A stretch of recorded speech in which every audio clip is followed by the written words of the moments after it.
മുടിഞ്ഞു, കേരളം മുടിഞ്ഞു. ഇനി നന്നാകണമെങ്കിൽ ജാതി മതവും പാർട്ടിയും നോക്കാതെ ശിക്ഷാ നിയമത്തിൽ മാറ്റം വരുത്തണം. ശിക്ഷാ നിയമത്തിൽ മാറ്റം വരുത്തിയില്ലെങ്കിൽ മുടിഞ്ഞു കയറണം. ഇത് ശരിയല്ല. എന്റെ മോനാന്ന് ഞാൻ സഹിക്കൂല, എന്റെ മോനാന്ന് ഞാൻ സഹിക്കൂല. ഞാൻ ഇവിടുത്തെ ടീച്ചറായിരുന്നു, ഞാൻ ഇവിടുത്തെ പെൻഷൻ പറ്റിയ ടീച്ചറാ. ഞാൻ പ്രതികരിക്കാൻ തന്നെ വന്നതാണ്. എനിക്ക് സഹിക്കുന്നില്ല. ടിവിയുടെ മുന്നേ ഇരുന്നിട്ട് എന്തുവാ ടി വി കാണുന്ന മുഴുവനും എന്തൊരു സങ്കടമാണ് കാണുന്നത്.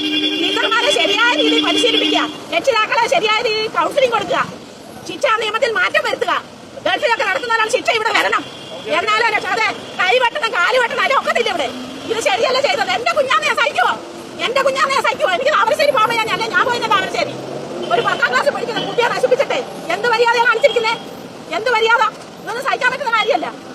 ഒരിക്കലും ആ കുട്ടികളെ പരീക്ഷ എഴുതിക്കട്ടെ, ആ കുട്ടികളെ ശിക്ഷിക്കണം. മാതൃകാപരമായ ശിക്ഷ കൊടുത്തിരിക്കണം കുട്ടികൾക്ക്.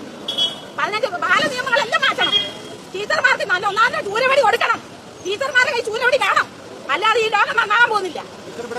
ആകാതെ എവിടുത്തെ ടീച്ചറാണ് ഞാൻ അർഹതപ്പെട്ട കടി കൊടുത്ത് തന്നെ വളർത്തണം. രക്ഷിതാക്കൾക്ക് ശിക്ഷിക്കാൻ പറ്റത്തില്ല, തെറ്റാതെ. രക്ഷിതാക്കൾ കുഞ്ഞുങ്ങളെ ശിക്ഷിച്ചു വളർത്തണം. രക്ഷിതാക്കൾ കുട്ടികളെ ശിക്ഷിച്ചു തന്നെ വളർത്തണം. എന്റെ പേര് രമേന്ദ്രകുറുപ്പ്.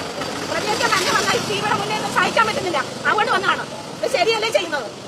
ആരെ പഠിച്ച് ജയിലാക്കിയിട്ടോ ചില ചെറുപ്പക്കാർ പിള്ളേർ ഞാൻ ഒരു രാഷ്ട്രീയത്തിലും പങ്കുചേർത്തില്ല, ഒരു രാഷ്ട്രത്തിലും ഒരു മതത്തിലും ഇല്ല. ഇത് ശരിയല്ലേ ചെയ്യുന്നത്? അത്രയാണ് എനിക്ക് വേറെ ഒന്നും എനിക്ക് പറയാനില്ല. കണ്ണീരാണ് കുട്ടി. എന്റെ കുട്ടിയാന്ന് ഞാൻ കരയൂടെ? എന്റെ കുട്ടിയാന്ന് ഞാൻ സമ്മതിക്കോ? അതുകൊണ്ട് ഞാൻ പ്രതികരിക്കാൻ വന്നതാണ്. ഇത് ശരിയല്ല. ഇത് ആ കുട്ടികൾക്ക് മാതൃകാപരമായി ശിക്ഷ കൊടുത്തെങ്കിലേ ഈ കേരളം നന്നാകത്തുള്ളൂ.